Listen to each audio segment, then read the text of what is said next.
race fans, sim fans, RC fans, Racing 393, part 3, is it part 3 of my Wild One Blockhead motors by Tamiya build. Had a bit of a nightmare actually. It's a very nice build, so let's just get that out of the way. I think the problem lies within myself and the upgrades I wish to put on the vehicle.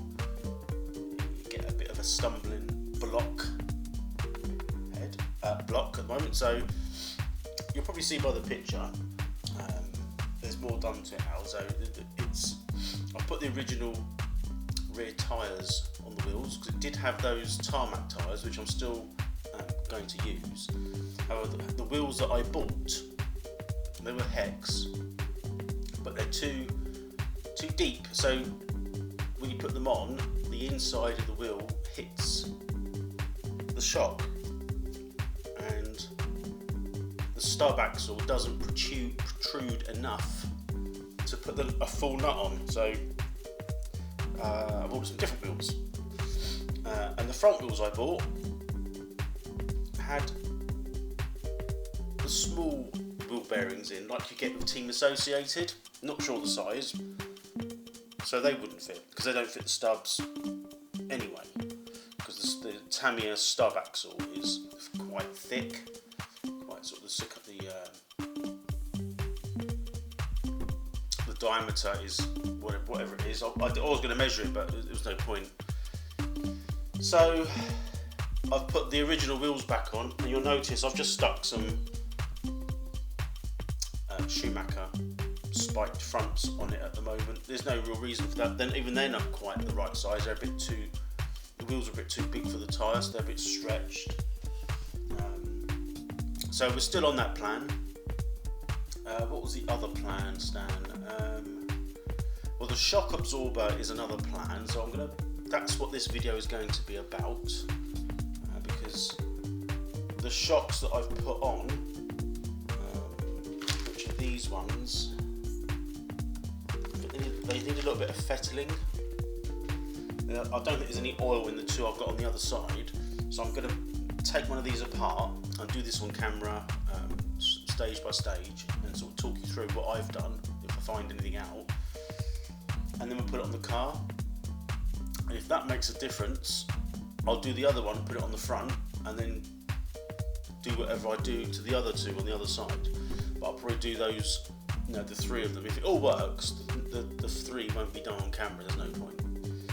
I'm also going to change the gearing.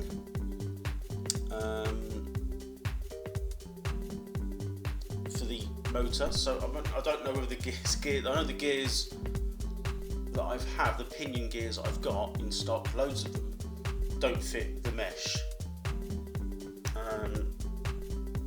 I've written down what mesh I think it is based on some the Tamiya Legends group and Tamiya database group. Kind of some of it conflicts, but I think I've sort of found my answer. So I'm going to try that out. That's the first thing I'm going to try because it's a fairly easy thing to do. If it doesn't work, it doesn't work. And you'll also notice I'm going to move the camera just so you can show you a little bit closer. I have painted the figure. It's not brilliant, but there he is there. I've got the netting on. I've got the sort of antenna, which you may or may not need there, from the receiver, and then you've got the fake. Can you see that? The fake antenna. Hopefully you can see that from the back. All the lights work. I won't put those on at the moment.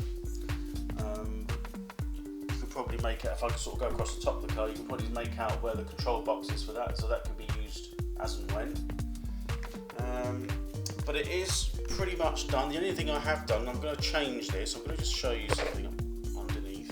Didn't have any in the kit, which is interesting. I have to cut that sponge because without the sponge it rattles around like a prick in a top hat, as the saying goes, and that's just a bit of scouring pad, but it is a bit thick, so I'm going to cut that down as well. But you do need something in there anyway, so there's that. And the shocks, so yeah, that's the plan. And there's those tyres. I'll show you those up a bit close up. they're not perfect. They might do. I don't mind wearing these down. I think the original wheels and tyres are better at the moment. So, you know, there's a lot of wasted time and a bit of wasted money here and there, but you don't know unless you try it. So, anyway, excuse me. Here we go. So we're going to try this shock. I'm going to do the motor first. I don't know whether I'll show you that. There's nothing really to it. Just put a pinion on, isn't it? So what I'll do is I'll let you know which pinion I'll settle with, which teeth. The other thing is, it's not with these cars, these particular vehicles. I think they're more. How can I say? Simple grade. As far as hop-ups for performance, there ain't a lot. Apart from doing the obvious thing of brushless and lipo, I'm talking about things that would, like the TT01 and TT02 range. That seems to be built for hop-ups and speed. You don't really get that with this kit. There's no official way of knowing what ball diff to use. I think it's the Frog. I believe it's the Frog. I have one. I bought it by mistake, so it's possible I can put the ball diff in. But then you want a different size spur gear. I'm not sure if the Frog is, or what sort of mesh that is, pitch. So I wish there was more of that information. There's some people out there on various websites and stuff, and forums I should say, that they seem to know a lot about that sort of detail, which is where I lack. I just sort of look at it and guess mainly what it is, and then try it out, and then I find out for myself whether it works or not. So yeah, we'll see what we can do. I want to get this car running anyway, so anyway, let's get back onto what I'm doing. So I'm going to get these shocks on, and so what I've done is I've actually stuck with the I put a pinion in there. It's got a high and low speed pinion set with the kit, and I thought to myself, maybe I'd add another extra couple of teeth, because I always want to go quicker. I can't go smaller with a spur gear at the moment because there isn't one that I'm aware of, you know, to buy other than guesswork. But the pinion that I put on was 21 tooth.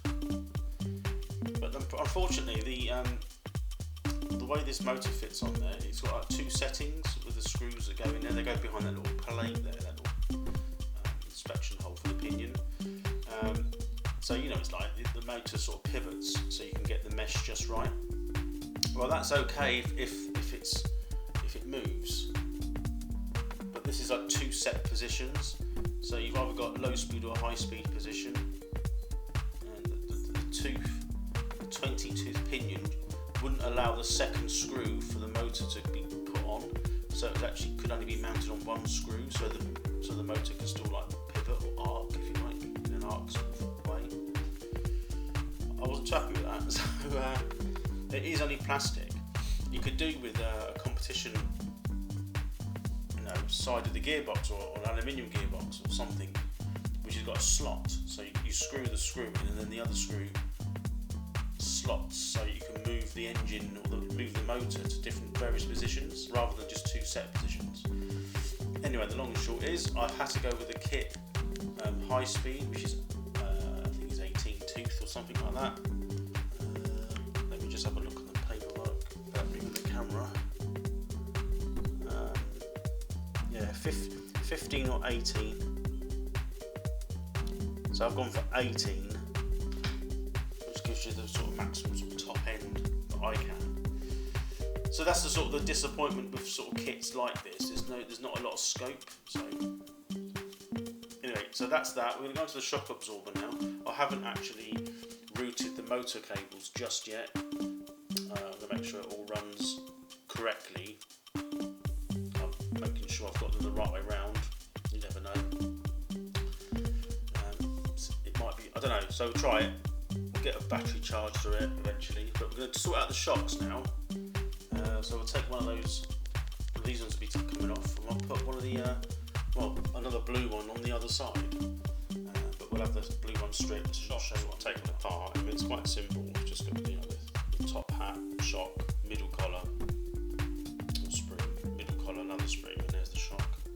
It does feel a bit weird. It's got some resistance on it. It just hasn't got any oil in it. So I'm going to take it apart, and then we're going to just put some oil that I'll put in the shocks that came with the kit. I'll put some sort of hard viscosity oil. We'll see what happens. We've got some O-ring grease as well.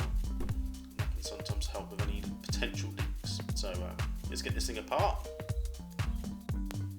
What I've got there is some what we call this rock passion, but it's O-ring grease. So I'm going to use some of that as well to hopefully put around the O-rings, top and bottom, and the shock oil is just the standard Tamiya hard compound. So this one's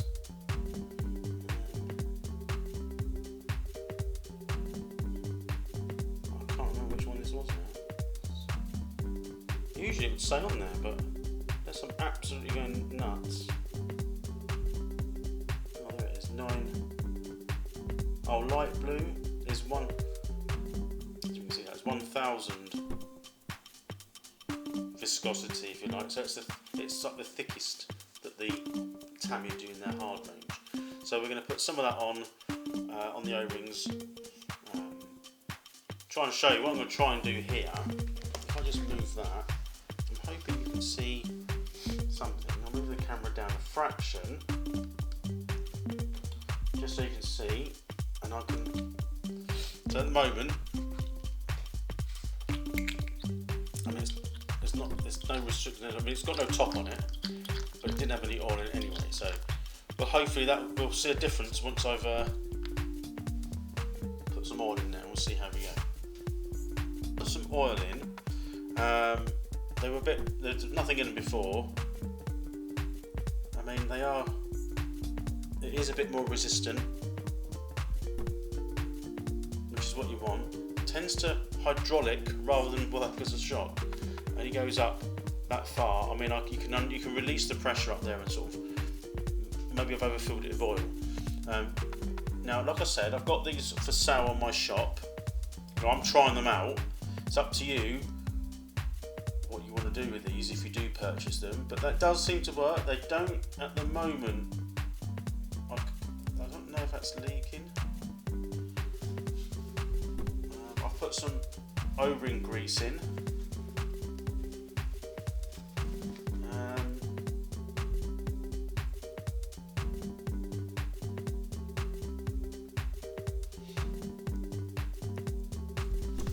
Yeah, they're not TRF quality, let's put it that way, or CVA, but they're probably just as good as what's already on the car, to be honest with you. So,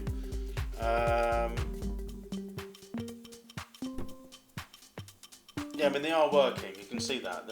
You know, if I do that, there's resistance there. So, okay, we're gonna put it on the car and see if it makes any difference to sort of how the car sits or feels. So the shock is on. Yeah, it looks right. It feels okay. I mean, it's not brilliant, but it feels a bit better than the one that hasn't got oil in it. So, well, a bit better. I mean, it's not stringing back as much. There's not as much movement. I haven't got a lot of movement there, which is kind of where I want it to be. But that's just the design of this shock. It's being compressed to put on these mounts. Now I have got some stiffer springs, so you can swap out one of those two blue springs, like the top spring, for a slightly stiffer spring, which is what I might do. It might just sit better. But I will continue doing the other 3 shocks. Literally just putting oil in them and just making sure they're adequate. You don't need to overfill these shocks. They're almost friction shocks with oil, if that makes sense. So they don't really work as an oil-filled damper, as the saying goes. So I'm going to change the front one. I'll redo the other two, but what was I redo? Put some oil in them and seal them up. Try them on the blue springs, and then see how it sits. I might even see if we can charge the battery up. Try it indoors at some point in the next part 4. I think this is part 3. I can never remember. I should check, shouldn't I? So yeah. Okay, that's it. That's what we had to do. We've done the gearing. We put oil in the shock. It does tend to work. Next time you see the car, it'll be at least all the same shocks like this, all oiled. And then with a bit of luck, with a charged battery, we can just try it out indoors just to see how it fares. And then we'll go from there. Put the shock on, as you can see. What I found out, we could overfill it with oil, so almost like hydraulics. So it seemed like it was leaking, but it tended to be when it was compressing the oil too much. It may have been leaking past the seals. I've checked it, and it's been like that for a few days now. There's no oil leaking out the bottom. It's sort of where the piston rod, if you like, goes up and down in the shaft. The shaft. So yeah. So what we do now, we're going to sort this one out. Put some oil in it. Put it onto there. We're going to keep it on the blue springs throughout, but I might change one of these springs here. I might change that one to the stiffer spring, and then keep these soft. So we've got harder springs here, so that's what I'm planning to do anyway. The shocks are on, so all 4. Change them to the blue shocks all round. I kept the blue springs for now. Backs work not too bad. Now there's no weight on the front, that's the problem. So that is bouncy. Not sure what I can do with that. I need to put like softer tyres on. But with these springs, just to sort of give you an idea, they're not really proper oil filled shocks. They're kind of in between oil filled and friction. What you have to do is not fill the cylinders up too much with oil, otherwise it tends to hydraulic or compress. So it's just the design of the shock inside. It's still a piston, but it's not as efficient as a standard piston. So you put less oil in there. You do need some in there. You could put grease or anything, but it kind of, I think, works better than a friction shock. I mean, the backs work not too bad. It's still a bit bouncy, but there's not much else I can do with that. It was even bouncing on the original shocks that came with the kit. So they're all on, that's all on. It's still on the dirt tyres at the moment. I've still got these aftermarket Schumacher stud fronts. That's fine. What I'm going to do now is take the body off. I'm going to charge the battery for a bit. Make sure the wires are the correct polarity. And once I found out, I think they're in the right place, I'm not sure, but if they are, I will cable tie and tidy up the back of those, and then we'll give it a quick buzz around in the kitchen, indoors. It's only got a 2000 milliamp hour nickel metal hydride battery in it, that's all, but it has got the 18 teeth pinion, and that's a dirt tuned motor, so we'll see, we'll compare that and just make sure it actually works. So the next footage will be actually driving, apart from the a few bits and pieces, wheels and tyres, hub, rear hubs which I've put on. Yeah, it's pretty much standard. Like I say, I've only put the these front pinned thin tyres on, if you like, but this is pretty much done. The motor's not particularly very quick. It's dirt tuned or dirt modified. Dirt tuned. It's okay. I will change that to another sort of vintage motor. and like I say, it is only running on 2000 milliamp hour battery, so it's not particularly very powerful. I'll show you some other bits and pieces. So I don't know if I can reach in there. Should be able to. So if I put that on, so you can see the lights work. I don't particularly like the way the battery fits. I don't like seeing wires, so it has to sort of run underneath the body there. So it has to run underneath the body, which is a bit of a pain because it makes the body not sit quite flush. But I think that looks a lot better than the wires hanging out from the side. So I'm going to put the camera down, and I'm going to give it a little bit of a run around the kitchen just to show you that it's all running and blah-de-blah-de-blah. So let me put the camera down. So here we have the car in the indoors in the kitchen. To be honest with you, I didn't feel the car was that quick. So you can see that I've slowed the video down a little bit just so that I can talk whilst it's going round. It does turn, I've got to say, it does do what it's supposed to do. I was impressed with that. I've done a few donuts. I nearly hit the camera on my first attempt. But it went to be, it's indoors and you shouldn't really be able to do this much or this quick running whilst indoors.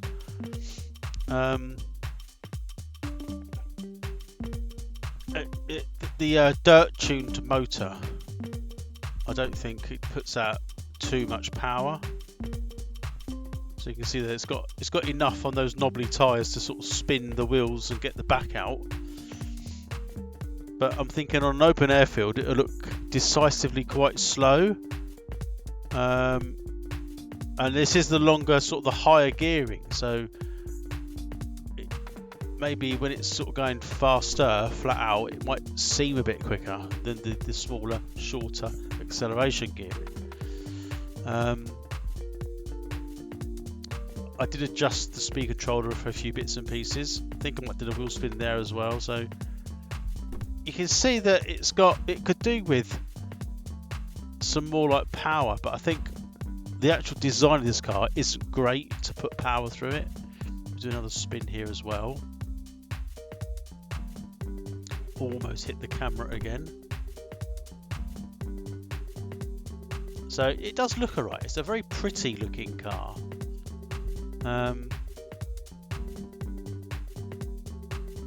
But when I put the tarmac tyres on, when I eventually get those fitted, at that point I'll probably put one of my vintage motors in. I've got quite a collection now of vintage motors, so hopefully we'll see some more power out of this. I think this final sort of donut experience hit the side of the sort of the kitchen here, I think. I mean, you can just see it lifting the inside front wheel there, it's bouncing. So it hit it there, and then it also hit it here as well, so it sort of came out. But yeah, anyway, it goes, it works, so all good there.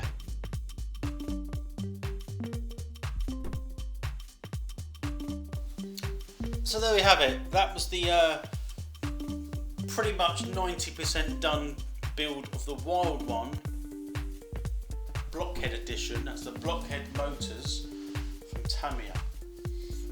Very enjoyable build. I've put all the things on that I think that should be on. I painted the man to the best of my abilities. At least he looks like a guy in the crash helmet. It's only the wheels to upgrade. The shocks I'm pretty happy with. There's never really much weight in the front, and they're about as soft as you can go, to be honest. They are what they are, but it is quite bouncy. back sits a bit better. Maybe with some different tyres on, it might actually absorb some of the shocks. There's just, apart from the servo, there's nothing in the front of this. And it does sit a bit higher than I was actually anticipating. You know, I was hoping it would sit a bit lower at the front, but if I lower the sort of the movement of the shock, there'll be absolutely zero shock movement anyway. The back is okay. That motor is not bad. It's just okay to test with. I'll probably put something a bit more vintage in there and try a more powerful battery. The sort of the obvious answer is to go up to LiPo. I'm not that bothered at the moment. For now, I'll just keep doing what I'm doing with the stuff I have. I don't own a LiPo battery, so or really a brushless motor, so we'll make do with what we got. So that is, I can't remember, I think that is still on part 3, so it'll be a bit of a long one, so apologies in advance for that, but it is the complete 90% build of this kit. I'm planning on keeping it. There'll be another video with the upgraded wheels and tyres once they arrive, and maybe at that point there might be a situation where I'll be putting a different motor in that might put out a little bit more with a more powerful battery. I know the gearboxes on these cars are not particularly very strong, but we'll see. I'm not there to break it. The only other upgrade which I haven't fitted is the shock cross brace. I'm not quite sure where that goes. I think it goes between here and here with longer bolts on. I think. I will do some research before I install that. But there we go. Tamiya Wild One Blockhead Motors Edition. And that's the end of part 3. Very soon there'll be a part 4. But thanks for watching. I hope you did enjoy it. I would recommend you getting one of these. It's a pretty neat, decent car to build, a bit retro, and like I say, very enjoyable. But thank you very much for watching, and I'll see you guys soon.